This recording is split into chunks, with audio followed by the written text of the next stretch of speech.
강의를 처음 하는데요. 큰 스님께서 큰 스님하고 인연이 된 게 이제 한 2년 정도 된 것 같습니다. 처음 제가 이제 큰 스님 찾아뵈기로 큰 스님께 처음에 제가 찾아온 것은 작년이 탄어 스님 탄신 100주년이고 열반 30주년이어서 제가 이제 제가 석사 논문을 탄어 스님에 관해서 썼었습니다. 그래서 원고 요청이 와서 글을 쓰려고 하다가 이렇게 써서 되겠는가, 이 어른의 뜻에 거스르지 않는가, 이렇게 이제 생각이 들어서 고민을 하다가 우리 큰 스님께 와서 여쭤보러 왔던 거죠.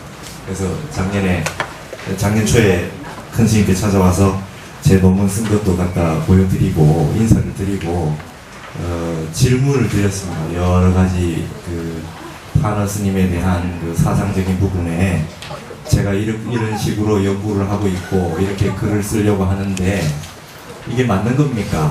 하고 이제 여쭤보러 왔다가 큰 스님께서 논문을 놔두고 제가 갔습니다. 그래서 요즘 이렇게 탄어 스님 연구하는 사람을 보지를 못했는데 너무나 반갑다. 어디 있다 왔냐? 그러셨어요. 그러시고 나서 며칠 뒤에 한 3일 지났는데 큰 스님 전화가 오셨습니다.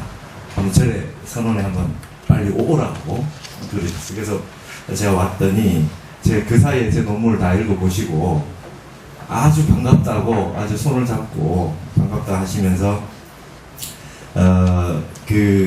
제가 생각했던 방법대로 그렇게 공부를 하고 연구를 하면 아주 정확하다 하시면서 큰 스님께서 두 가지를 부탁할 게 두 가지가 있다 그러셨어요. 한 가지는 탄어기념 박물관에서 열반 30주기 때 추모제를 하는데 그때 탄어 스님에 대해서 글을 하나 발표를 해서 강연을 하나 해달라 하는 거 하나고, 하나는 금강선언에서 작년에 몸이 좀 편찮으셨는데 금강선언에서 강의를 하나 해달라. 작년에 성가기감을 하고 있으셨을 때 그냥 그대로 바로 이어서서 하면 된다고 그렇게 하셨습니다. 근데 작년에 제가 화계사에서 경전반에 이틀을 강의를 하고 있었고, 그리고 감히 큰 스님 강의하시던 이어서 제가 감히 할 수 없습니다 해서 강의는 못 하겠습니다. 그냥 공부만 하겠습니다 했고, 그래서 이제 작년에 열반 30주기에 제가 탄어학을 가지고 글을 발표했던 게 작년에 그런 인연이었습니다. 그래서 기념박물관 연구실장도 맡고 이렇게 했었는데요. 올해가 되니까 큰 스님께서 또 그러십니다. 작년에 제가 했는 거는 박물관에서 발표했는 거 외에는 그다지 한 게 없고, 그러니까 연구실장인데 올해는 뭔가 좀 해야 되지 않겠느냐 그러세요. 그러셔서 강의를 또 하라고 하셨는데 또 고사했습니다. 큰 스님 제가 아직 공부 중이고 그래서 뭐 강의를 할 만큼 그렇게 못 되는데, 그러면은 제가 이제 금강선언에 매주 오기 위해서라도 공부를 하겠습니다. 큰 스님 모시고 공부를 하겠습니다. 그래서 화엄경을 탄어 스님이 신화엄경 한번 교재를 만들기 위해서 화엄경을 10년에 걸쳐서 번역 집필을 하셨습니다. 그래서 10년에 걸쳐서 집필을 하시고 그 많은 내용을 교정을 6, 7차례에 걸쳐서 교정을 보시고 화엄경이 책이 나올 때까지 거의 20년 가까이 공을 들이셔가지고 화엄경 전체를 번역을 해 놓으셨는데, 지금 탄어 스님 본 화엄경 교재를 통해서 공부하는 분들이 잘 없으니까 저희들이 공부를 하겠습니다. 그래서 화엄경 강독회를 하겠습니다. 이랬더니 큰 스님께서 요즘 세상에 화엄경 보려고 하는 사람이 있겠느냐, 그죠? 이게 너무나 광활하고 넓고 큰 경전인데 이 경전을 공부하려고 하는 사람이 과연 있겠느냐. 그래서 큰 스님께서 불교신문에 광고를 내자. 공부하러 올 사람은 오라고 광고를 내자. 그러니까 큰 스님께서 아마 그렇게 생각하셨던 것 같아요. 지금껏 그 화엄경이라고 하는 경전이 지금 한국인들이 너무나 안 보고 있다는 거죠.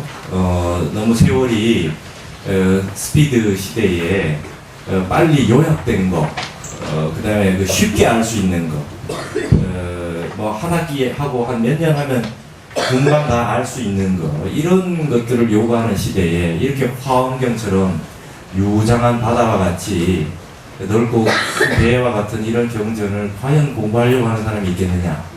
그래서 아마 없다고 판단을 하셨던 것 같아요. 그래서 큰 스님께서 사람이 전혀 모이지 않을 거라고 판단하셨던지 불교신문에 광고를 내자 하셨는데 그래도 있을 겁니다 해서 제가 저의 그 아는 그 화엄경으로 박사를 받은 교수분들, 그 다음에 우리 그 스님들, 그리고 그 대학원에 다니는 한문을 잘하는 한번 저기 고전번역원, 옛날에 민추라 그랬죠.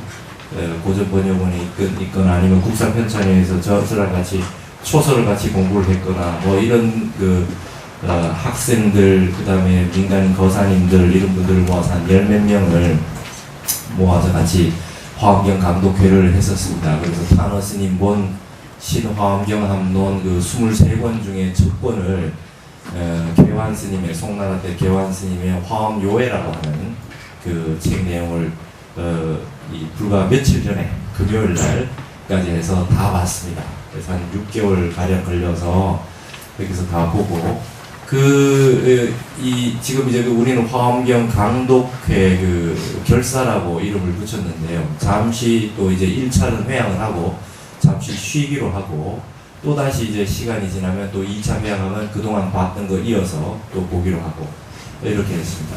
그런 차제에 큰 스님께서 그래도 화엄경을 보려고 하는 사람들이 있다는 게 너무나 대견하고 기쁘셨던지 지금까지는 큰 스님께서 그 화엄경을 입법계품만 강의를 하신 적이 있지 처음부터 강의하신 적은 없으셨다고 그러셨는데 이번에 이제 화엄경을 처음부터 강의를 하시겠다 이렇게 결심을 하시고 화엄경 그 석경불사도 같이 하시겠다 그렇게 말씀하셨습니다.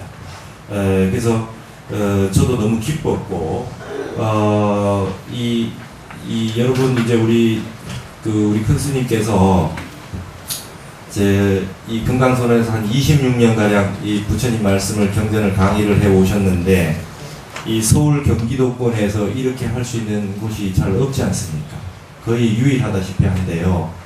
이렇게 그 강의를 해주시는 게 여러분에게는 얼마나 복이 되고 얼마나 감사한 일인지 실감을 아마 하실 겁니다. 이제 스님께서 그렇게 지금 금강선원에 이 많은 불사를 하시고 하셨는데 이제 드디어 화엄경으로 큰 스님께서 이렇게 큰 원력을 세우셔서 불사를 하신다고 하니 이제는 저도 뭔가 가만히 있을 수는 없겠다. 큰 스님께 큰 도움이 되는 뭔가를 해야 되겠다. 그동안 제가 그 공부를 하고 와서 언제든지 와서 여쭤보고 싶은 게 있으면은 여쭤볼 수 있었고, 그 다음 제 공부하는데 뒤에서 든든한 힘이 되어 주셨는데 제가 뭔가 이제는 그 큰 스님께 좀 도움이 될 만한 게 없겠는가. 이제는 한번 강의를 한번 해야 되겠다 해서 탄어사상 특강이라고 강의를 하겠다고 말씀드렸습니다. 큰 스님께서 말씀하신. 이 앞에 일요일에 삼국유사 우견 스님한테 수업 들으셨죠? 네. 우견 스님하고 저하고는 굉장히 인연이 깊습니다. 우견 스님은 저 동국대 우리 선후배가 아니고요. 우견 스님을 이제 큰 스님께 인사시켜드린 장본인 저입니다. 우리 공부하는 우견 스님하고 저하고는 국사편찬위원회라는 그 과천에서 초서도 같이 공부를 하고 그래서 제가 너무 열심히 공부하니까 큰 스님께 같이 인사를 하자 그래서 제가 이렇게 와서 같이 저기를 했습니다. 그래서 이제 저는 제가 이제 강의를 하는 건 아직까지 박사 논문을 쓰지 않았는데 탄어 사상 연구로 이제 논문을 쓸 생각입니다. 여러분 정말 너무나 저는 이제 많은 의아감을 느꼈던 것이 뭐냐면 어떻게 이 탄어 스님 같은 분을 아직까지 아무도 연구해서 그 학위 논문 한 편 쓴 게 없는지 너무나 의아했습니다. 어떻게 이런 어른의 이 대작불사를 해놓은 것을 이렇게 연구를 하는 분이 아무도 없네요. 심지어는 어떤 분들은 타너 스님이 어떻게 뭐 그 사상이라고 하는 것이 특별한 게 없지 않느냐, 그냥 번역하신 분 아니냐. 어른 스님, 우리나라 아주 유명한 어른 스님인데도 그런 말씀하시는 분들이 계신다 그래요. 이게 우리 한국 불교의 현실이다, 저는 이렇게 봅니다. 여러분 참 이 아쉬운 것이 그래서 지금 여기에 제가 이번에 타나사상 특강을 할 때에는 큰 스님의 사상의 핵심이 뭔가를 좀 요약적으로 보았으면 좋겠다는 겁니다. 이건 저의 공부이기도 합니다. 제가 지금 연구하고 있는 부분이고, 이걸 제가 박사 논문으로 써서 학계에 한국 불교를 연구하고 불교학을 연구하는 많은 분들에게 새롭게 각성을 좀 시켜드리고 싶은 저의 원력이 있습니다. 얼마나 위대한 분인데 이렇게 연구를 하지 않고 모르고 있단 말이죠. 성철 스님하고 타너 스님하고 한 살 차이입니다. 예, 성철 스님하고 소홍 스님, 향곡 스님 이 어른이 1912년생이고 타너 스님이 1913년생이니까 딱 1년 차이인데, 성철 스님 같은 예로는 타너 스님의 저술에 비하면 아주 그 책 권수가 몇 권 되지 않습니다. 그런데도 불구하고 직접 저술을 하지 않았는데도 100일 법문이라고 100일 동안 그 법문하신 내용을 녹취를 해서 받아 적어서 책이 나와서 알고 계시죠? 네. 그 100일 법문이라는 책이 영국의 옥스퍼드에서 영어로 번역돼서 전 세계 사람들이 보고 있습니다. 그리고 외국의 많은 분들이 이 성철 스님 사상을 외국에서 박사 논문도 쓰고 한국의 불교 사상으로 연구를 하고 있다, 이렇게 되어 있습니다. 거기에 비해서는 타너 스님은 너무나 연구가 되어 있지 않다 하는 겁니다. 그래서 제가 작년에 그 박물관에서 발표할 때 타너 학이라고 해야 된다, 새로운 학을 건설을 해야 된다, 이렇게 얘기를 했습니다. 우리는 정말 우리에게 너무나 좋은 많은 것들이 있는데 이것들을 등한시하고 바깥에 보배가 바깥에 있는 줄 알고 밖을 찾아 헤맨 역사가 아닌가, 저는 그렇게 생각합니다. 단지 신채호라는 분이 근데 무슨 말을 했냐면, 우리나라는 이상한 나라다. 유교가 들어오면 한국을 위한 유교가 되지 못하고 왜 유교를 위한 한국이 되냐. 불교가 들어오면 한국을 위한 불교가 되지 못하고 불교를 위한 한국이 되느냐. 기독교가 들어오면 한국을 위한 기독교가 되지 않고 기독교를 위한 한국이 되느냐. 우리의 주체성은 어디 갔느냐, 이런 얘기를 합니다. 이런 부분에서 한국인이, 저는 늘 자주 하는 말이, 한국을 모르는 한국인도 없지만 한국을 제대로 알고 있는 한국인도 없다, 저는 이렇게 생각합니다. 저도 90년대에 초반에 대학을 다녔고, 그때 당시에 시절이 하수장에서 서양 철학 같은 그런 책들도 많이 봤습니다. 저희 선친이 집에 어른이 탄압을 하셨고, 저도 어려서 10대 미만의 천자문부터 해서 이 한학 수업을 받았었습니다. 근데 그게 그 귀한 줄 잘 모르고 있다가 저는 이제 말하자면 한글하고 한문하고 비슷한 시기에 배우기를 같이 시작했던 것 같아요. 어쨌든 그 강요에 의한 거였죠. 이걸 배워야 된다, 이래서. 그런데 어느 때가 되니까 10대가 넘어가니까 우리 한국인으로서 공부하기에 너무나 절실한 것이 한문이라는 걸 알았습니다. 한문을 좀 알고 나니까 국어가 하기 쉬워지고, 그 다음에 사상과 철학서를 보는데 이해하기가 쉬워집니다. 말만 들으면 그 말이 한자로 무엇일까, 이렇게 생각하게 되고요. 그래서 인문학 공부하는데 한문이 절실하다. 여러분, 우리 지금 불교대학이 전국에 굉장히 많이 생겼습니다. 저도 화계사에서 강의도 하고 있지만, 그러면 불교대학에서 처음부터 한문을 가르쳐서 공부를 하게 하기 어렵지 않습니까? 주로 지금 전부 번역본을 보고 있다는 거죠. 경전이 있으면 한문 경전을 바로 보지 못하고 다 번역본으로 봅니다. 그런데 우리 금강선의 큰 스님은 한문부터 가르쳐서 경전을 볼 수 있게 만들어 놓으셨잖아요. 그죠?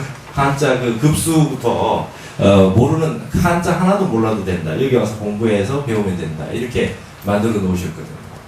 이런 그래서 큰 스님께서 직접 그 현토를 다 해서 번역을 해서 교재를 직접 만드셔서 이렇게 지금 강의를 하고 계신 걸로 알고 있습니다. 이러한 가풍이 스승이셨던 타너 스님 가풍에서 비롯된 겁니다. 타너 스님 모든 책이 한문을 공부할 수 있게 만들어 놓은 교재다 하는 겁니다. 한문으로 현토를 달아서 직역을 해서 그렇게 다 되어 있습니다. 이런 가풍을 이어서 공부하는 그 한 가닥 전통이 내려오고 있는 것이 이 금강선언이라는 겁니다. 지금 많은 분들이 한문을 공부를 하지 않고 있기 때문에 오히려 젊은 스님들도 그렇고 연세가 드시는 지금은 학력이 다 높아서 대학교 이상이신데 다들 화엄경을 한문본으로 보다는 한문 있고 한문을 번역해 놓은 걸 보는 것보다는 영어본 없느냐 이렇게 물어본다는 거예요. 그러니까 영어로 된 그 한문본이 화엄경이 더 읽기 편하다. 요즘 이런 세상이 됐다는 겁니다. 그럼 과연 그렇게 읽어서 정확한 본질을 알아낼 수 있을까? 영어의 형태로 부가적으로 같이 보는 것은 괜찮을지 모르나 이것을 아예 한문본, 우리 산스크리트로 되어 있던 걸 한문으로 바꿔서 다시 우리말로 보는 어떤 이런 과정을 다 생략하고 오로지 영어만 가지고 봐서 정확하게 종지를 찾아낼 수 있을 것인가? 의아스럽다는 겁니다. 그래서 여러분들께서 지금까지 공부해 오셨던 것처럼 이런 좋은 공부를 하실 수 있는 계기가 되었기 때문에 이번에는 그동안 여러분들께서 쭉 공부해 오셨던, 예를 들면 금강경도 배우셨고 원각경도 배우셨고 기신론도 배우시고 다 배우셨단 말이죠. 거기에 대해서 타너 스님이 서문으로 써놓은 것들이 있습니다. 그러니까 타너 스님은 수리부작이라, 논의 수리부작이라 나오죠. 성현의 말씀을 수락이만 하지 직접 창작을 하지 않는다는 게 공자의 말씀인데 타너 스님 역시 그랬습니다. 난 수리부작이다. 그러니까 부처님 말씀을 경전을 번역하고 앞에 큰 스님들이 주석을 달아놓은 거를 현토에서 해석을 하고 그게 입각해서 하지 따로 타너 스님이 저술을 하지 않았습니다. 타너 스님 책이 따로 없습니다. 타너 스님 책이 따로 있는 것은 전부 대담하셨던 거, 신문사라 대담했던 거 이런 거를 다 녹음된 걸 녹취를 해서 책으로 만들어진 것들이 좀 있습니다. 그 외에는 전부 수리부작입니다. 그럼 타너 스님의 사상이 없느냐? 어디 있느냐? 타너 스님의 사상은 전부 서문에 있습니다. 화엄경을 쓰셨잖아요. 그럼 화엄경 앞에 서문이 있습니다. 서문은 이게 타너 스님이 자신만만했던 게 뭐냐면 서문은 절대 어느 누구에게도 맡기지 않았습니다. 모든 걸 직접 타너 스님 당신께서 직접 서문을 쓰셨어요. 그래서 이 서문에 타너 스님 사상에 핵심이 있다. 저는 그렇게 판단했습니다. 그러면 금강경 서문 딱 보면 타너 스님 금강경 전체를 어떻게 보느냐, 어떻게 해석했느냐가 다 드러나겠지요. 원각경 서문 보면 원각경을 어떻게 이 어른이 봤느냐라고 하는 게 다 드러나 있습니다. 그래서 타너 사상 특강에 여러분들은 이제 한번 공부하시는 데 있어서 한번 큰 스님께 배우셨던 그동안의 공부를 넓게 배우셨는데 이 타너 스님 서문들을 통해서 한번 정리를 할 수 있는 계기가 되지 않겠느냐.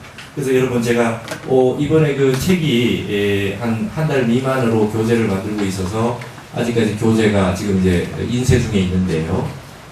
교재가 한 300여 페이지 되는데 오늘 목차만 받으셨죠?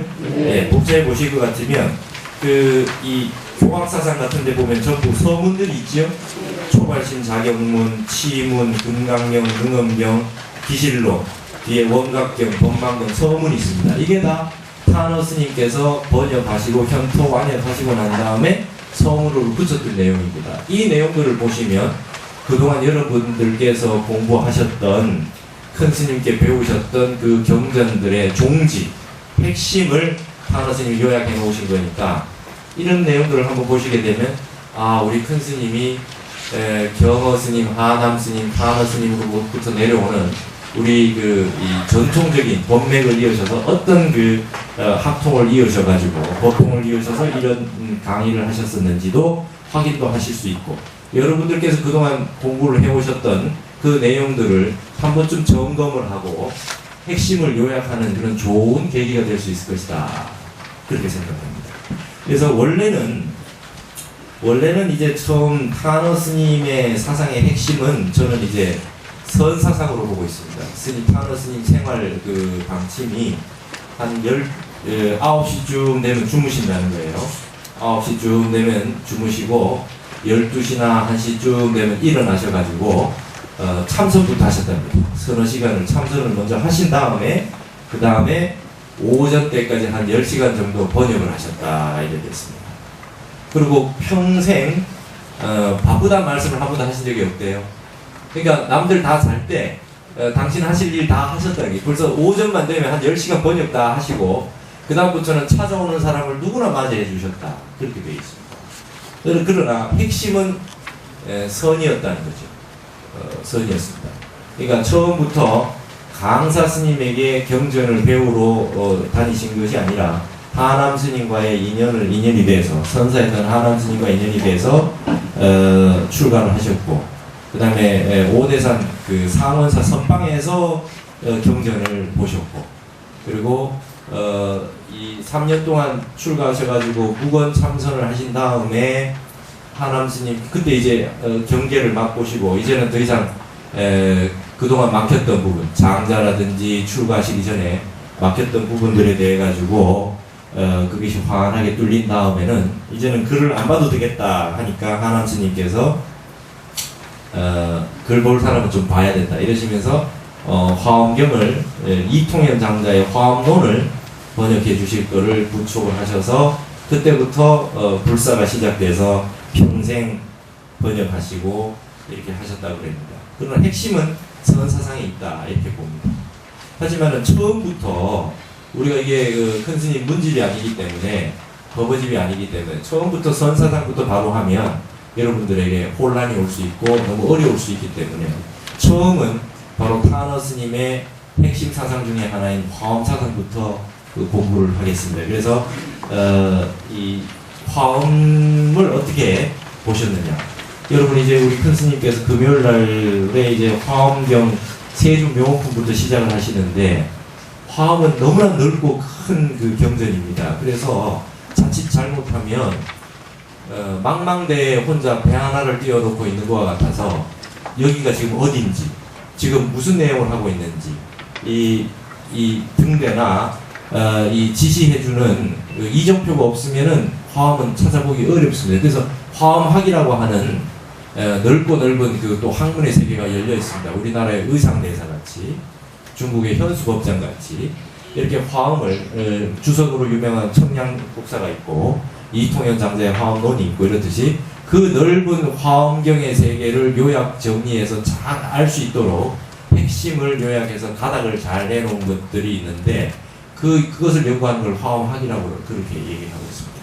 그 화엄학의 세계의 기본이 되는 것들을 좀 알고 함께 화엄경을 보셔야 화엄경이 지금 눈에 환하게 보이신다는 거죠. 그래서 그 큰 스님께서 화엄경을 강의해 나가시는 동안 저는 일요일 날 이 화엄의 전체 구조에 대한 대략적인 어떤 안내라고 할까요? 그런 것들을 제가 좀 해드릴까 합니다.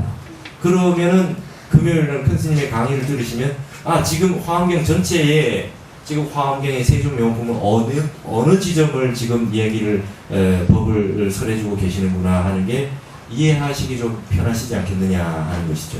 그래서 이 화엄경의 그 세계는 너무나 방대해서 이 화엄학의 체계로 요약된 것들이 많이 나와 있습니다. 여러분 잘 아시는 화엄경 약창계, 그렇죠? 화엄경 약창계는 전체의 구조를 요약했다는 거 아니겠습니까? 구조를 요약한 겁니다. 그리고 의상도사의 법성계라는 게 있죠. 법성계. 여러분 우리 아침에 스님들 종성할 때 10조 95,048자 1승원교 대방광불 화엄경 이렇게 종성을 할 때 이 개송을 합니다. 쇄송을 할 때. 근데 10조 95,048자 이렇게 많은 경전의 글자 숫자를 우리 의상조사께서는 200여자 7원 그죠? 7원으로 된 그 글자 210자로 요약을 했어요. 어마어마한 대도인입니다. 의상대사가. 여러분 10조가 넘는 글을 200여자로 요약을 했다. 그 속에 화엄경의 요지를 다 담았다. 그리고 법계도인이라는 그림 아시죠? 법계도, 일승 법계도 하나에 그 200여자 법성계를 구상을 해서 화엄경 전체를 요약했다. 그런 것이 바로 화엄학입니다. 이런 내용을 알고 보게 되면 화엄경 전체의 요약을 알 수 있는 겁니다. 중국의 현장법사가 반야부 600부 반야. 여러분 반야라고 하는 이름이 들어가는 경전이 600부입니다. 그러니까 8만 대장경, 우리 그 해인사에 있는 고려대장경 제일 처음에 등장하는 경전이 반야부 경전이에요. 그래서 대풍 반야경 이런 것들이 이제 처음부터 나오기 시작을 하는데, 반야라는 이름이 들어가 있는 경전이 너무나 많죠. 금강경도 금강 반야가라는 경전은, 그죠? 금강경도 반야부 경전인데, 너무나 많은 그 반야부 경전을 반야신경으로 요약을 한 겁니다. 그래서 여러분 늘 반야신경 하시죠? 그럼 그 반야부 경전 전체의 내용의 핵심이 반야신경에 요약이 되어 있다는 겁니다. 이런 거는 보통 공력이 아니면 하기 어려운 일인데, 법성계라고 하는 거는 화엄경 전체를 200열자로 의상대사가 요약하셨다. 이건 전무후무한 어마어마한 일입니다. 삼국유사에 보면 이련 스님이 뭐라고 했냐면은, 이련 스님이 의상전교, 의상스님에 대해서 삼국유사에서 얘기를 하기를, 이련대사께서도 계실 때 이미 고려시대 때인데, 그때 의상대사의 많은 그 전적들이 일실됐던 모양입니다. 잃어버렸어요. 의상대사 책이 이미 많이 안 남아있었다는 거죠. 통일신라 때 그때의 작품인데 고려시대 때 이미 남아있지 않습니다. 그 책들이 다 남아있으면 얼마나 좋겠습니까? 의상대사에. 의상대사가 구석사에서 강의하시고 이렇게 하는 걸 다 그 받아 적어서 책을 다 있었는데, 고려시대 때만 해도 그것이 벌써 남아있지 않았다고 합니다. 그런데요, 그 내용들이 이련 스님은 뭐라 그랬냐면은, 그 200열자 법성계 하나만 봐도 의상대사의 전모를 알 수 있다는 표현으로 뭐라 그랬냐면, 사항정리의 1년족이다 그랬습니다.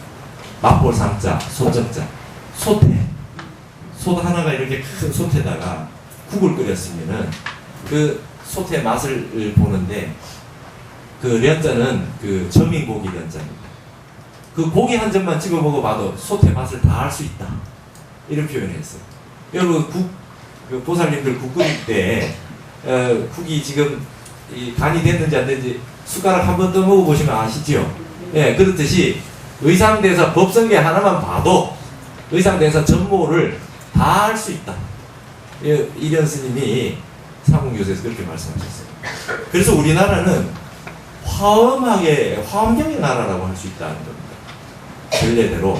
뭐 이건 거친 비유이긴 하지만, 중국은 원각경의 나라요, 일본은 법화경의 나라인데 한국은 화엄경의 나라다, 이렇게 되어 있습니다. 비유가 괜찮은 비유인 것 같습니다. 일본, 여러분 지금 큰 스님께 법화경 배우고 계시죠? 법화경은 굉장히 내용이 많지 않습니다. 요약되어 있습니다. 일불승으로 요약되어 있는 핵심 경전이 법화경입니다. 그래서 일본인들은 그 요약을 잘하죠. 축소를 잘하고 아주 핵심을 잘 요약을 잘합니다. 그래서 일본인에게 가장 잘 맞는 경전이 법화경이다, 이런 얘기가 합니다. 줄이다 더 못 줄여서 나중에는 나무 묘법 연화경만 하잖아요. 그런 그 단체도 있더만요. 남묘호랭경인가요? 그죠? 그 나무 묘법 연화경이라는 경전 이름만 하는 겁니다. 경전 자체도 법화경만 해도 대장경의 요약본이라고 할 수 있는데, 그걸 도요약해서 그냥 제목만 한다는 거죠. 하나는 너무나 요약되어 있고 집약되어 있는 것만이 아니라 우리는 다양합니다. 우리는 한국을 상징할 수 있는 한국의 특성을 설명하라고 하는 것에 있어서 다이나믹스라고 보는데, 굉장히 다양해요. 다이나믹한데 그것이 화엄경과 유사하다는 겁니다. 여러분 지금까지 8만 대장경, 이 타너스님 말씀입니다. 8만 대장경이 천강에 비유된다. 강에 수없이 많은 강이 있습니다. 한강이 있고 섬진강이 있고 낙동강이 있고 수없이 많은 강이 있죠. 이 지구상에 강이 수없이 많습니다. 8만 대장경 안에 경전이 수없이 많습니다. 그러나 그 모든 강들이 일회로 바다 하나로 돌아가죠. 바다로 돌아가요. 모든 강들이 강의 모양도 다르고 강의 형태도 다르고 그 유속도 다르고 다 다릅니다. 그러나 바다로 들어가는 순간 자기 모습을 다 내던져 버리고 그냥 짠맛 하나 내는 35포밀의 딱 정확한 짠맛 하나 내는 바다에 들어가듯이 모든 일체경이 화엄경 하나로 돌아간다. 그만큼 방대하면서도 화엄경 하나의 경전에 모든 경전들의 핵심 내용들이 다 요약되어 있다. 그래서 화엄경이 그만큼 위대한 경전이고 알기 힘든 경전이기도 합니다. 그런데 우리나라 사람들에게 가장 맞는 경전이 화엄경이고 우리나라 특성을 가장 잘 나타낼 수 있는 게 화엄경인데도 불구하고 우리 한국인은 지금 화엄경을 보지 않고 있다. 화엄경을 보지 않고 있습니다. 예. 이거는 참 비극 중에 하나라고 볼 수 있습니다. 예. 화엄의 세계에서는 너나가 따로 없고 일체가 융회관통이 되어 있어서 이 속에서는 화엄의 대표적인 사상이 무해입니다. 장애가 없어요. 바다에 들어왔는데 낙동강하고 섬진강하고 싸울 리도 없고 한국 강하고 미국 강하고 다툴 필요도 없고 분별이 완전히 끊어진 세계가 바다의 세계이듯이 화엄에 들어오면 이 교학이 옳다 저 교학이 옳다 그런 게 존재할 수 없어요. 화엄에 들어오면 완전히 원흉무해해집니다. 예, 완전히 원통과 원만이 완전히 구현되어 있는 게 화엄입니다.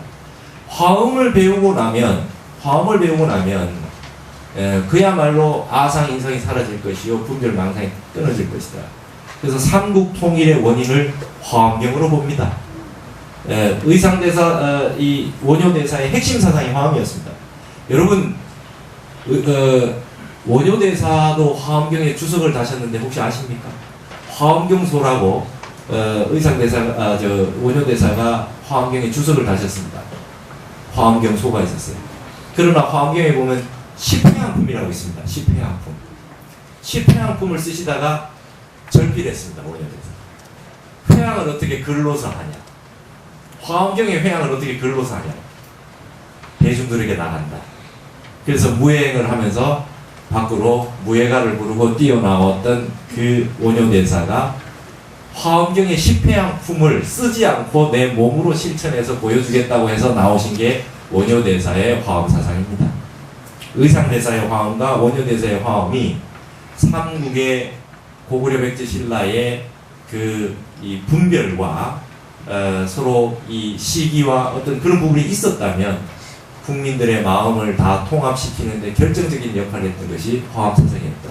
그럼 우리도 지금 제일 선결 과제가 남북 통일일 텐데 그러면 이 어떤 사상으로 회통을 해야 되겠느냐? 가장 필요한 것은 다시 우리에겐 화엄입니다. 화엄 사상이 다시 여러분 모든 이 한국인의 마음에 화엄 사상이 다시 일어나야 모든 종교가 무해하게 같이 공존할 수 있습니다. 그러니까 우리의 종교는 옳고 너의 종교는 그르다는 마음을 가지고는 영원히 이 지구가 평화를 유지할 수가 없습니다.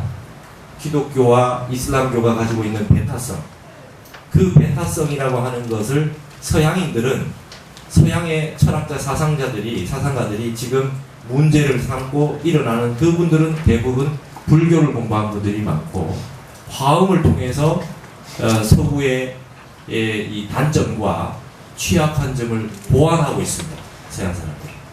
이제 우리가 동양학을 서양에 가서 배워야 되는 시기가 올지 모르겠다고 했던 타너스님의 예언이 이제 맞아 들어가고 있는 시점이 되었습니다. 동양학, 인문학 공부하는 분들도요, 외국에서 박사 받고 와야 우리나라에서 인정을 받는 세월이 된다. 그만큼 우리는 우리의 것들을 공부를 잘 하고 있지 않았다는 겁니다. 제가 군대 제대를 하고 나서 25살 때 그때 무슨 책을 보고 있었냐면 니체의 짜라투스트라는 이렇게 말했다. 그 책을 보고 있었습니다. 그때 우리 선친께서 아버지가 이렇게 보시더니 먹을 갈아라 그러세요. 그래서 이게 먹을 갈았습니다. 그때 뭐라고 쓰셨냐면 기각첨도수요 순산적철이다. 네, 이거 한번 쓸까요? 기각첨도수하고 순산적철이다. 요즘 기각이란 말 쓰죠. 버린다는 거. 기각은 저 첨자는 달첨자고요. 우리 집에 단복숭아 나무는 버려두고 순산적초리다. 산을 돌아다니면서 초리, 똘배를 따고 다니는구나. 저걸 적어주셨어요. 딱 20년 전에 저 글을 적어주셨어요. 유학자였기 때문에 저 말은 누가 했느냐 하면 주자가 했단 말입니다. 주희라고 아시죠? 주자가 당시에 불교와 도교가 너무 극성을 하고 있고, 불교는 중국 입장에서 봤을 때는 인도에서 온 거잖아요. 외부에서 온 거란 말이죠. 그래서 주자가 저 말을 썼습니다. 공자로부터 내려오는 중국의 좋은 학문은 다 버려두고 이 불교나 이런 데에 경도돼 있다. 그래서 우리에게 단복숭아 나무가 있는데 똘배를 따로 다닌다는 말을 주자가 썼다는 거예요. 근데 저 내용을 태계 선생이, 그 손자가 안도라는 손자가 있었습니다. 도산서원에 당대 최고의 그 공부인들이 다 몰려들고 있는데 손자께서는 아마 바깥으로 공부하러 다니셨던 거예요. 그래가지고 태계 선생이 손자에게 편지를 써서 기각천도수요 순산적출이다. 다 공부하러 여기 나오는데 너는 바깥으로 돌아다니면서 뭔 짓을 하고 돌아다니냐. 이 편지에 나오는 글입니다. 저 글을 아는 분은 잘 없습니다. 태계 선생이 우리 선치는 태계 선생 편지를 전체를 다 집성을 하신 분이라서 자세하게 다 보셔서 그걸 하셔서 저걸 하시더니 저한테 이게 내가 너한테 3번째로 전해주는 글이다 이러셨어요. 우리 이 동양학에 우리 한국에 좋은 학문들이 있고 가학이 있고 이런데 너는 무슨 니체 같은 거 그런 거 보고 있느냐. 그러면서 저걸 적어주셨어요. 그래서 그때 그래도 그때 서양철을 본 것이 저에게는 지금 많이 부음이 되고 있습니다. 왜냐하면 지금 알고 봤더니 니체라든지 그 이후에 나온 하이데거라든지 이런 분들이 거의 다 불교와 유사하다는 거죠. 특히 그런 분들은 현대에 서양 철학을 비판하고 나왔던 거의 대부분 철학자들은 동양 철학을 연구했는 분들이고 불교를 열심히 공부했던 분들입니다. 근데 지금 이것을 출가해서 보니까 마치 우리의 조사어록 같아요. 여러분의 자성자리는 내팽개치고 바깥에 도가 있는지 찾으러 다니시지는 않았습니까? 네. 임재록에 보니까 말이죠. 물에 구하라. 그러면 임재록에 임재선사 말 중에 제일 많이 나오는 말이 물에 구하라입니다. 밖에서 구하지 말라. 물외 구하라. 밖에서 구하지 마라. 자가보장이다. 내 속에 보배 창고가 가득 들어있다. 그걸 불성이라 하고 여러분의 자성이라고 그러고 열애장이라고 하고 여러분의 이 본래 성불, 구원 성불, 청정법신 다 이 말 아니겠습니까? 바깥에서 구할 필요가 없다. 우리에게 다 갖춰져 있다. 선오록같이도 읽혀지지만은 선오록처럼도 읽혀지지만은 저것은 저에게는 이 한국학을 연구를 하고 한국 불교를 연구하는 저에게는 지금도 큰 가르침으로 남아 있습니다. 우리나라 불교에 너무나 좋은 것이 있는데도 불구하고 전부 바깥에서 찾으려고 하고 있다. 그래서 그 대표적인 인물로 선지식으로 저는 타노 스님을 우리의 단복숭아 나무라고 생각합니다. 그리고 이 하남 스님, 타노 스님을 이어진 우리 큰 스님이 법맥을 이으셔가지고 이렇게 홀로 그 방법을, 그 전수신법을 바꾸지 않으시고 여기서 수십 년 동안 그 방식 그대로 경전을 강의하시고 계셨던 데에 대해서 너무나 존경심을 표하고 저도 여기 이제 배우러 오는 겁니다. 그래서 이번에 저도 이제 타노 사상 특강을 하면서 이런 내용들을, 이런 공부들을 정리도 하고 여러분들과 공유도 하고 우리 여러분들이 그동안 공부하셨던 내용들의 의미가 어떤 의미가 있는지 타노 스님의 음성으로 한번 같이 보자는 거죠. 그렇게 하면 이 지금 세상에 흘러가고 있는 모든 모습들에 대해서 여러분들이 화엄적인 그 사상으로 세상을 바라볼 수도 있게 됐습니다. 여러분 요즘 세상은 그야말로 화엄의 세계입니다.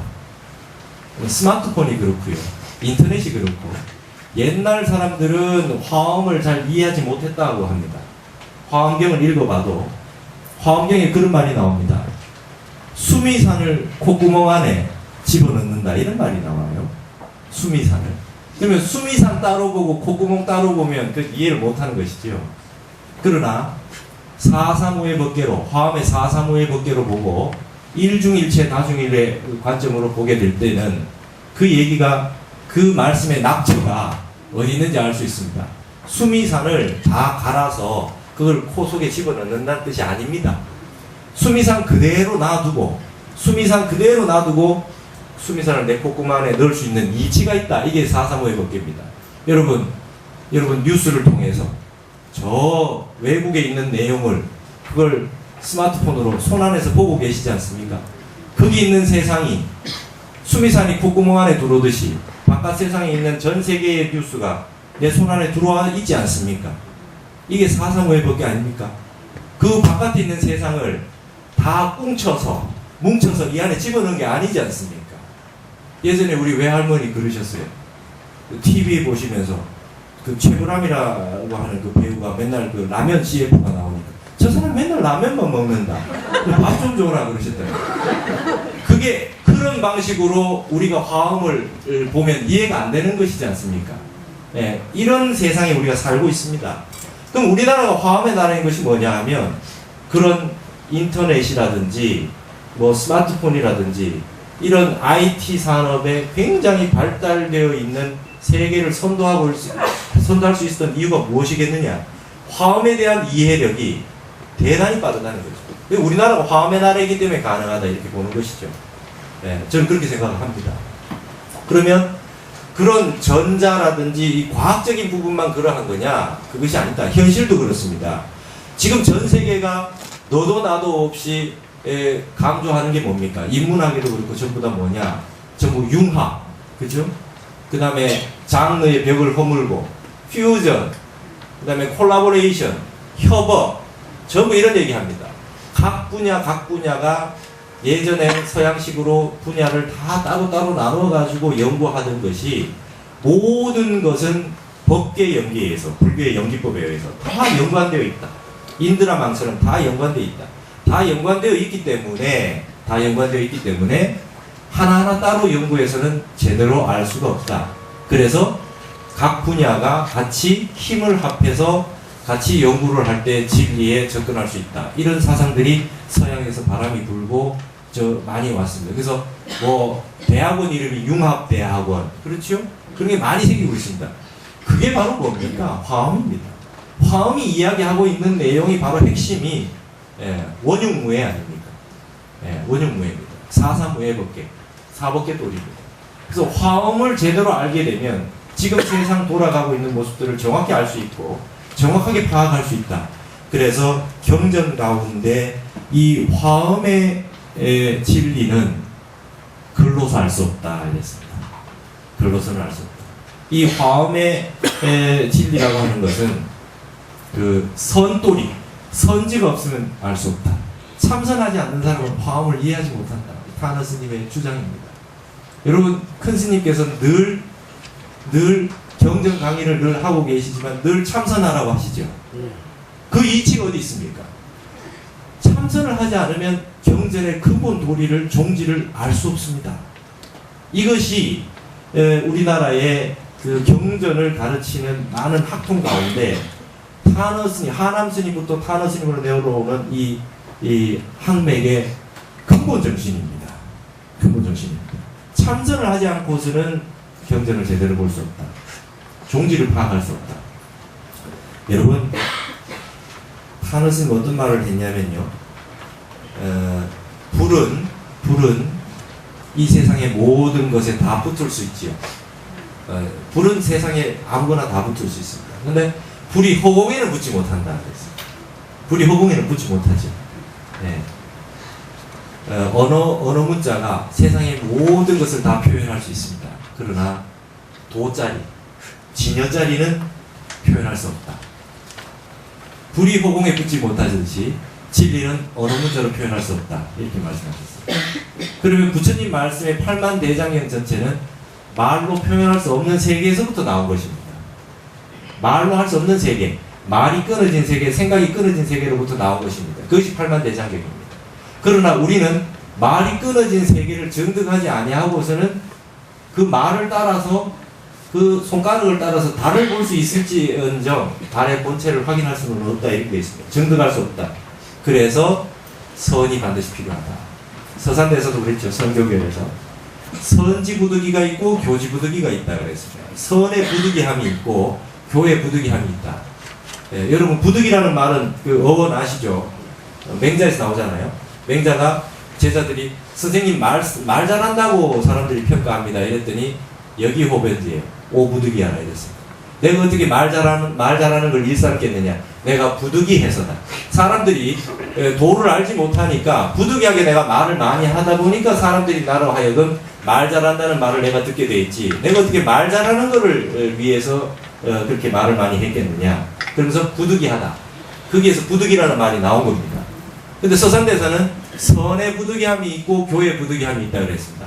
선의 부득이함은 무엇이냐면 진리의 세계를 말로 도저히 표현할 수 없는 부득이함이 있다. 이것은 정말 진리는 깨달은 진리를 그냥 이렇게 표현해줘서 알려주면 좋겠는데 그렇게 하기가 어렵다는 겁니다. 그래서 부처님께서도 정각을 이루시고 난 다음에 이것을 말로 표현해서 사람들이 알기가 어려울 것 같다. 그래서 열반에 드시려고 하셨다는 거 아닙니까? 그렇듯이 이건 선의 부득이함입니다. 그럼에도 불구하고 교의 부득이함이 있습니다. 그러면 말로 표현 안 하면 법문을 설하지 않고 알려주지 않으면 이 법은 전해질 수가 없고 알려질 수가 없기 때문에 어쩔 수 없이 언어 문자를 빌려서 표현할 수밖에 없지요. 그게 교의 부득이함입니다. 그래서 경전이 생긴 것입니다. 그래서 경전을 보실 때는 이 말의 낙처가 어디서 나왔느냐, 어느 문자만 보시지 말고 이 말의 근본 핵심이 어디서 나왔겠냐를 늘 생각하셔야 되고, 그 다음에 선의 이 전부이 없어요. 무아 아닙니까? 무아죠. 네. 장씨가 술 마셨는데 이씨가 술 취한다 뭐 이런 말 나옵니다. 그렇죠? 선언으로. 그게 뭡니까?